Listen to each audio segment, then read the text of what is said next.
Why does the most generous person in a relationship so often become the most exhausted, the least considered, and the most quietly resentful? Everyone praises your heart, yet few ask what their dependence is costing you. You answer every crisis. You rearrange every plan. You absorb every emotional outburst.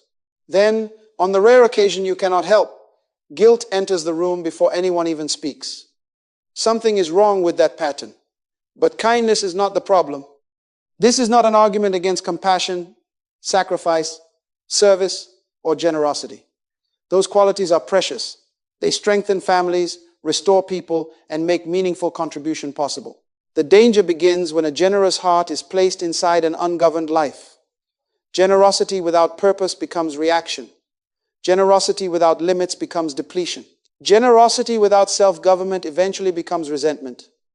Watch the cycle. Someone makes a demand. You fear disappointing them. Before you examine your capacity, priorities, or responsibility, you say yes. That yes gives you temporary relief because conflict has been avoided. They are satisfied. You appear dependable. But the demand does not disappear. It transfers its cost into your time, your energy, your peace, and often your most important commitments. After enough automatic yeses, you begin resenting the very people you trained to expect them. This does not mean you are evil, and it does not automatically mean they are evil. It means the pattern has a structure. What has a structure can be examined. What can be examined can be changed. The widespread attention given to conversations about kindness, disrespect, personal value, and constant availability tells us that this tension resonates deeply. That attention does not prove a universal psychological law. It does reveal that many people recognize the pain of being appreciated mainly for what they provide. They are available, but not understood, needed, but not considered, praised for giving, but slowly separated from themselves. Unlimited access can resemble love because it keeps everybody comfortable for the moment. Yet over time, it can weaken peace, diminish respect, obscure identity, and distract you from purposeful contribution. You were not given a generous heart so that every urgency could govern it. Your capacity is a trust. Your time is a trust. Your attention is a trust. Love should direct these gifts, but love does not require you to surrender their government. So we must separate four things that are often confused: love, access, responsibility, and control. They are related, but they are not identical. You can love someone while changing their access. You can offer help without owning their responsibility. You can act faithfully without controlling their choices.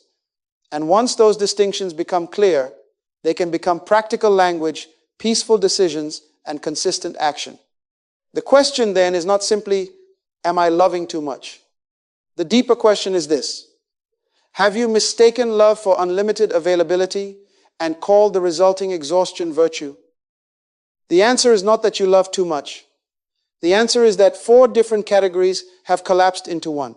When love, access, responsibility, and control are treated as synonyms, every request begins to sound like a moral obligation. Separate them, and the confusion begins to lose its power. Love is a settled commitment to seek what is genuinely good. It is goodwill with courage. It does not promise to satisfy every request, remove every discomfort, or protect another person from every consequence. Sometimes love comforts. Sometimes love confronts. Sometimes love assists.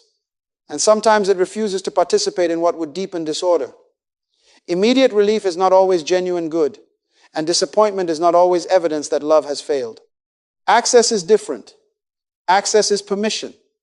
It determines who may enter particular areas of your time, attention, physical space, private information, financial resources, and emotional energy.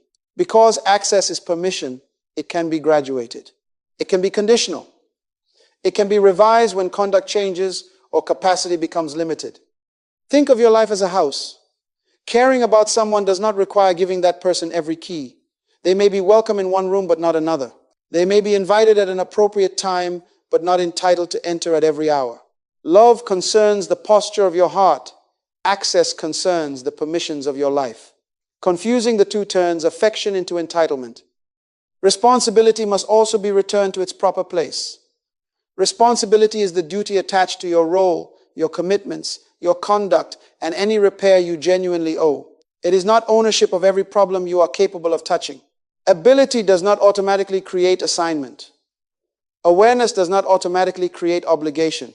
You may have the power to intervene and still need to ask, is this mine to carry, or am I preventing someone else from carrying what belongs to them? Then there is control.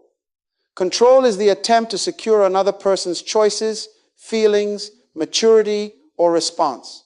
Even generosity can become manipulative when you give in order to force gratitude, purchase loyalty, guarantee peace, or produce change.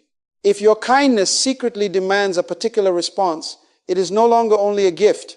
It has become a contract the other person never knowingly signed. Remember the formula. Love may remain unconditional as an inner posture, while access, trust, partnership, and assistance remain conditional upon conduct and capacity. You can desire someone's good without granting unlimited involvement. You can forgive without restoring the same level of trust. You can care without financing the pattern. You can remain compassionate without becoming available on demand. Suppose someone asks you to solve an urgent problem created by a decision they freely made. You may still love them. You may deny immediate access to your time or money. You may leave them responsible for the result of their choice. And you must allow them freedom to respond with understanding, anger, growth, or refusal. Their reaction belongs to their will. A boundary governs your participation. It is not a remote control for another person's behavior. It says what you will permit, provide, continue, or leave, not what another adult must feel or choose. Once these categories are clear, the next question becomes unavoidable. When pressure rises, who will govern your participation? The answer begins within you. Before you attempt to manage a relationship, calm a reaction, or protect your reputation, you must govern your own choices. You must govern your time, your energy, your speech, your commitments, your yes and your no.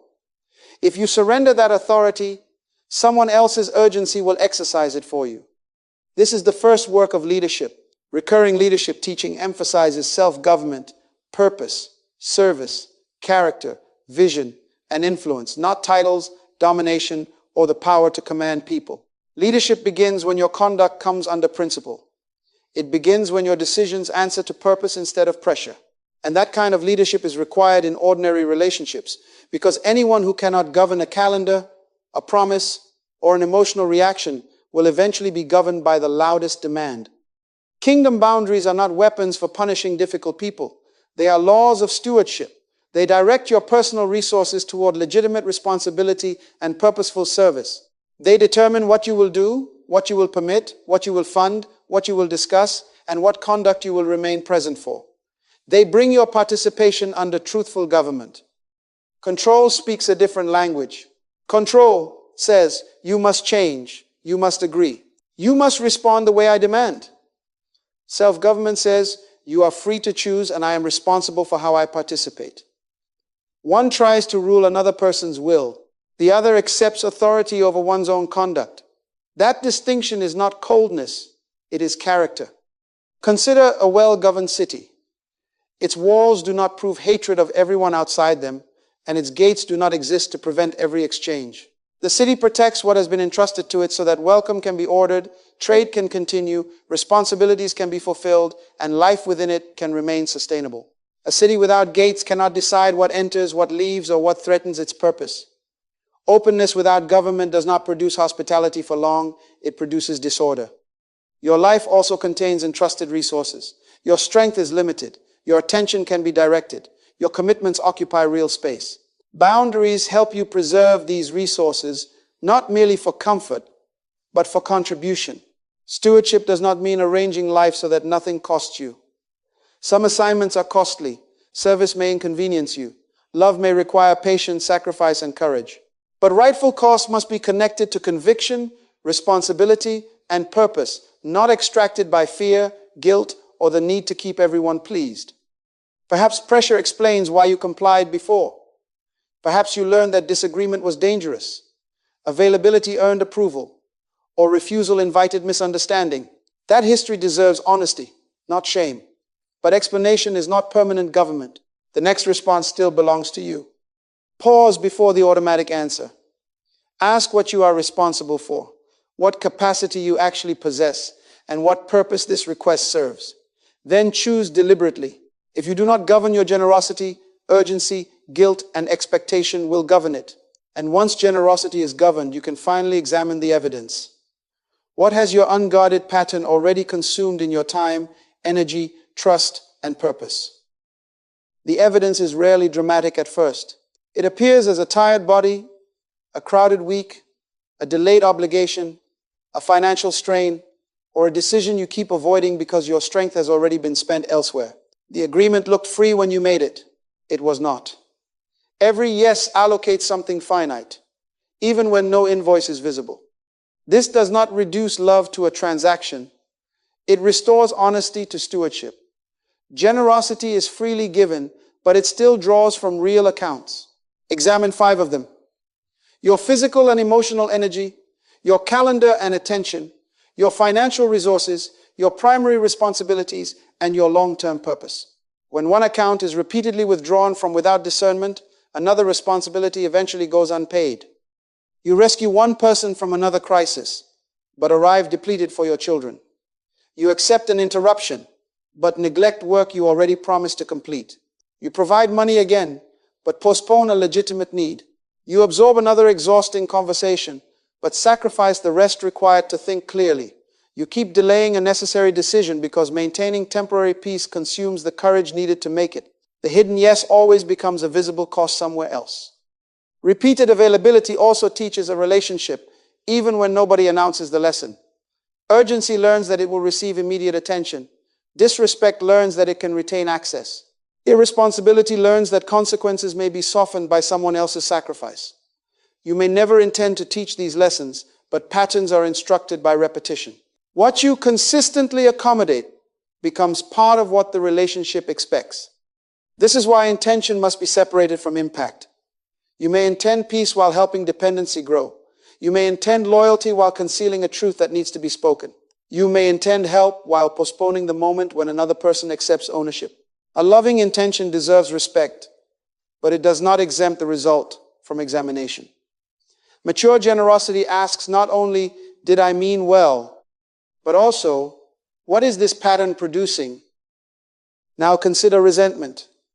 Resentment is often the interest charged on agreements repeatedly made against inward conviction. It accumulates when your mouth keeps consenting while your conscience keeps objecting. That signal does not authorize revenge, coldness, or punishment. It calls for honest review. It tells you that truth has been postponed and that your participation may need to change. The recurring human experiences named in E12, fear, stress, worry, waiting, and pain belong in this examination, alongside the desire for peace, hope, guidance, healing, and rest. Their recurrence does not by itself prove what caused them. It does, however, invite you to notice where your present pattern is sustaining distress rather than moving your life toward truthful peace. So inspect the evidence, study your calendar, review recurring transfers of money, list unfinished obligations, notice your energy after certain conversations, revisit promises made under pressure. Do not condemn yourself. Tell yourself the truth. Then ask the question that will govern the next decision. Which costs belong to my assignment and which consequences belong to another person's choices? That question becomes clearer when you place responsibility into 3 circles. What you own, what you may influence, and what you must release. Confusion begins when you neglect the first circle, exaggerate the second, and refuse to accept the third. The circle of ownership contains your conduct. Your words belong there. Your promises, availability, spending, necessary repair, and consistent enforcement of a legitimate boundary belong there. You are responsible for telling the truth without cruelty, honoring commitments you have freely accepted, correcting harm you have caused, and making your actions agree with your stated limits. This is where faithfulness must become visible. The circle of influence is different. You may offer advice, encouragement, invitation, example, and negotiated support.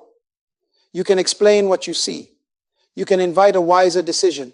You can make defined assistance available. But influence is not command. It can be offered faithfully without guaranteeing that it will be welcomed, understood, or used. Then comes the circle of release. Another adult's attitude, honesty, gratitude, effort, interpretation, and final decision belong here. You cannot confess for them, mature for them, or choose for them. You may care deeply about the outcome, but concern does not transfer ownership of their will to you. Support can walk beside a person without becoming that person's legs.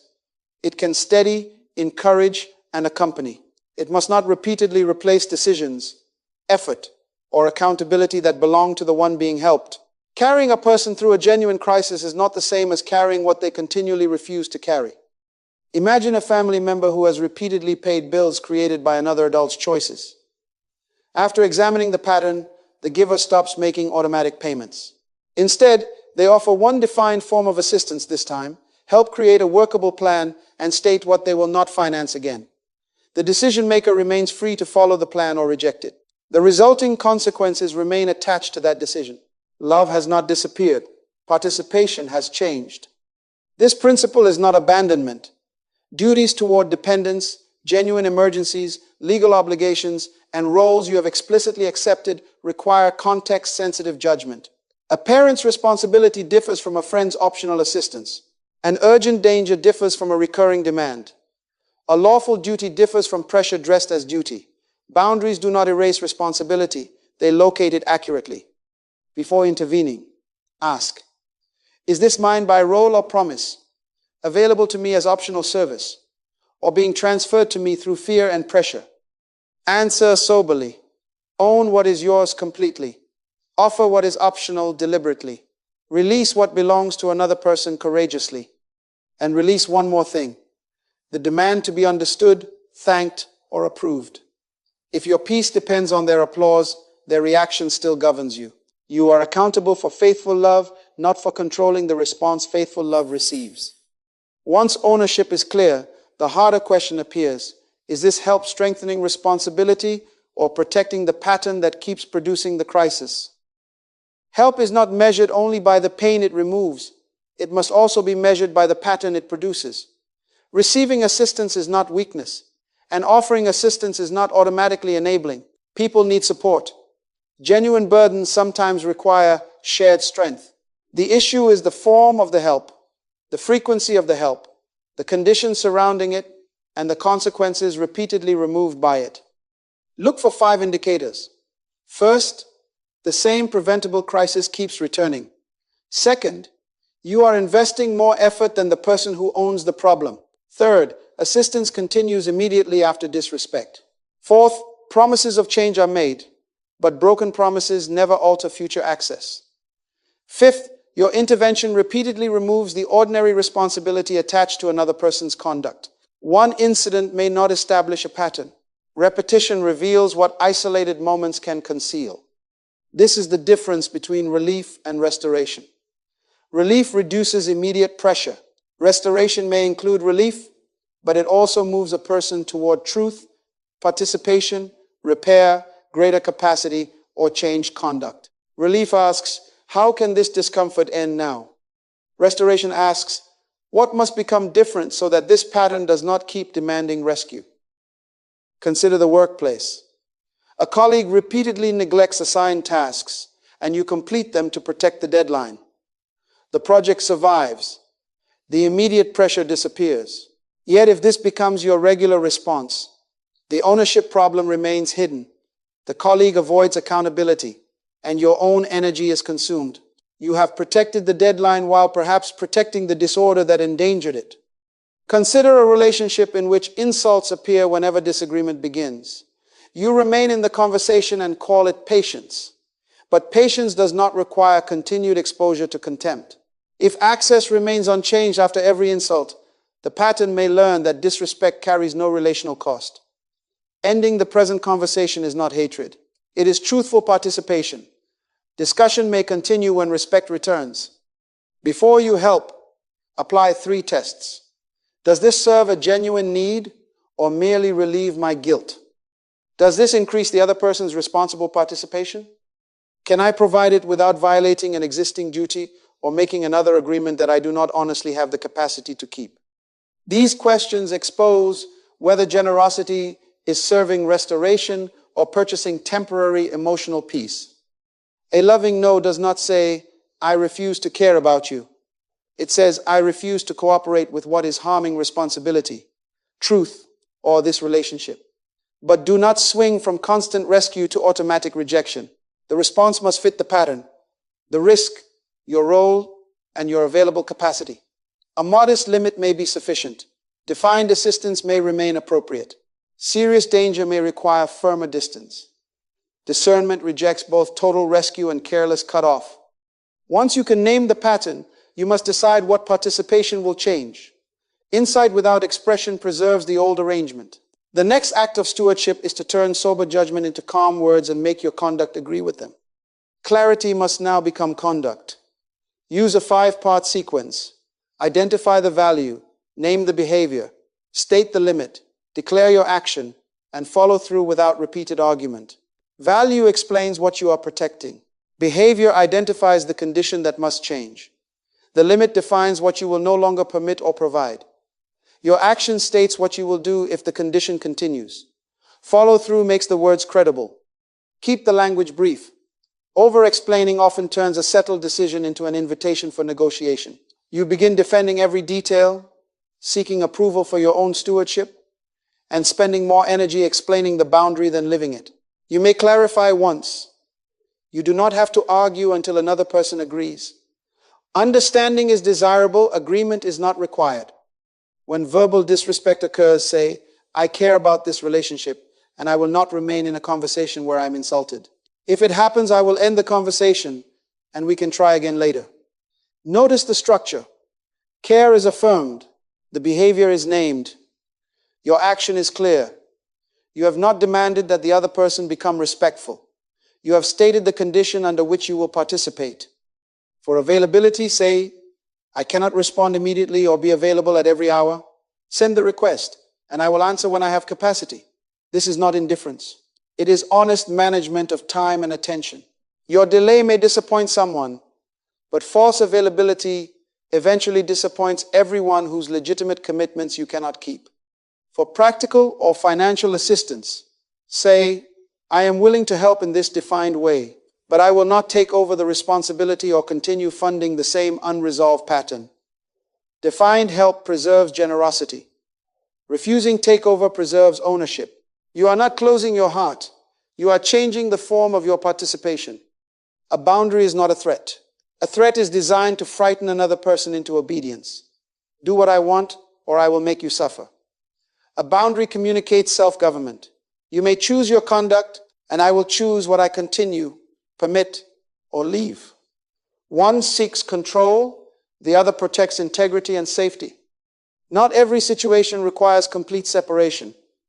Access can be adjusted by degree. Reduce the frequency of contact. Change the channel of communication. Limit certain topics. Require respectful conditions. Pause assistance. Create physical distance when context and risk require it.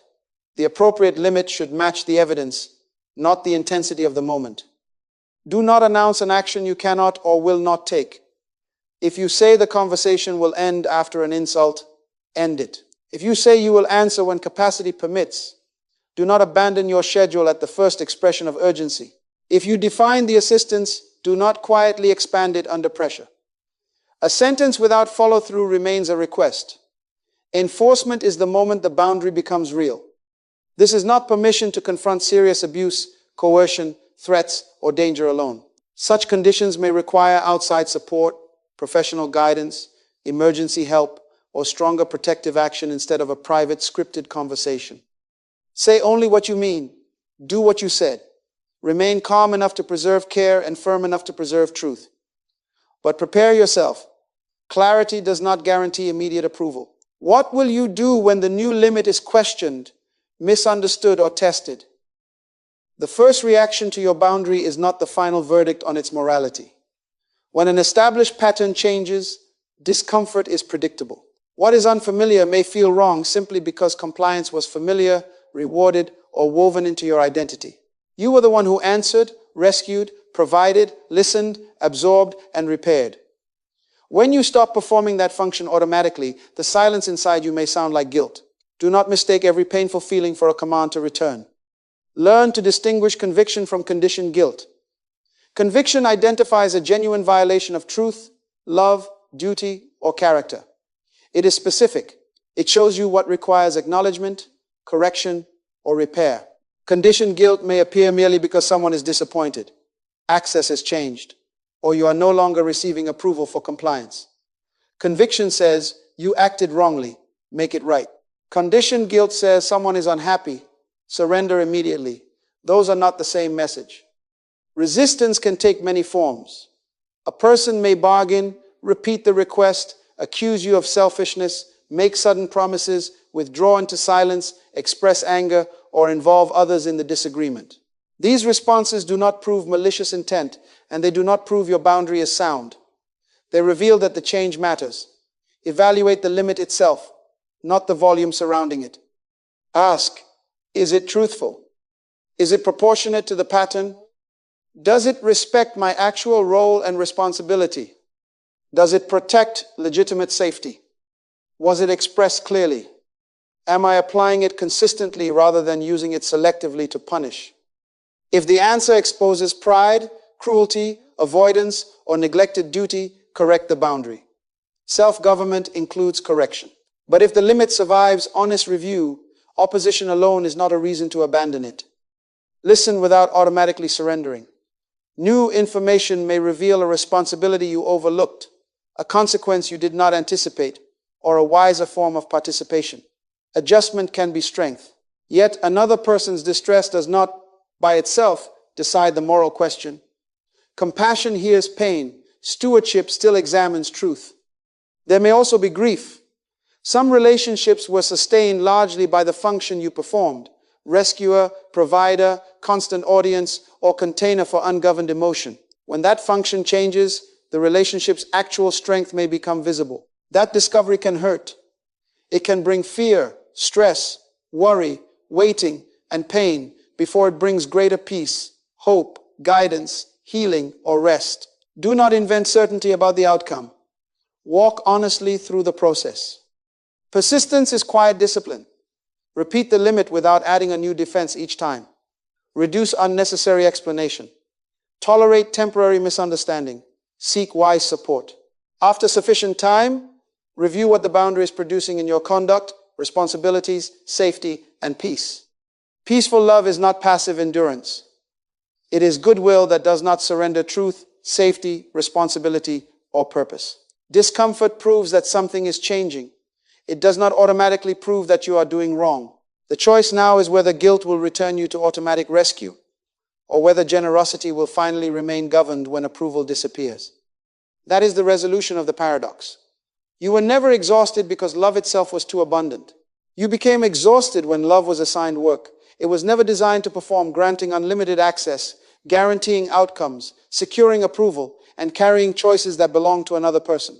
Love could not control those things, but you kept spending yourself as though greater sacrifice would finally make control possible.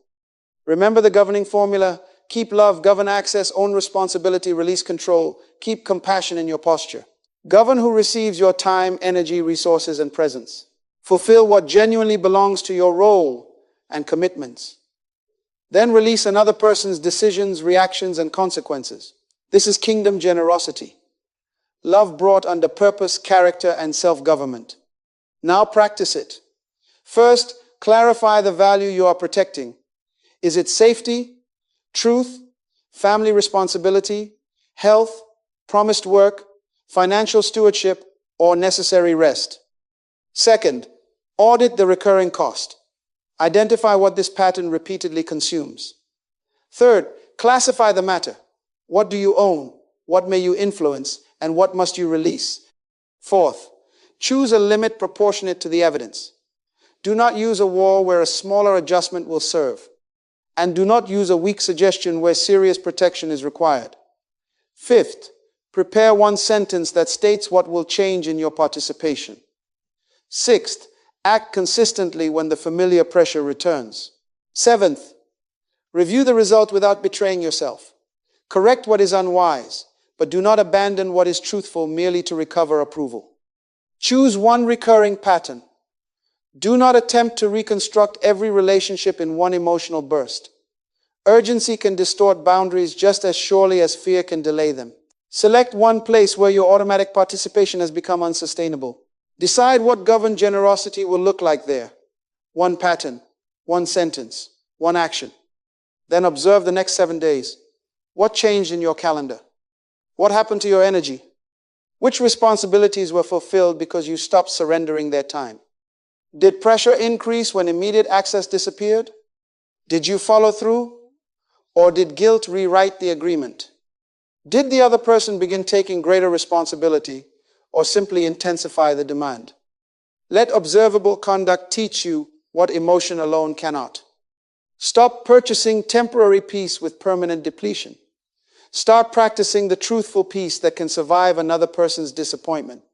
The goal is not to become unreachable, suspicious, or hard. The goal is to become purposeful in service, trustworthy in commitment, peaceful in conduct, and sustainable in generosity. Self-government does not diminish your capacity to serve. It directs that capacity toward its rightful purpose. It moves you toward peace, hope, guidance, healing, and rest without pretending that every relationship will immediately understand the change. So make the identity decision. Remain tender, but become governed. Remain generous, but become truthful. Remain available for faithful service, but refuse to disappear inside the needs, expectations, and choices of others. Do not lose your love. Place your love under government.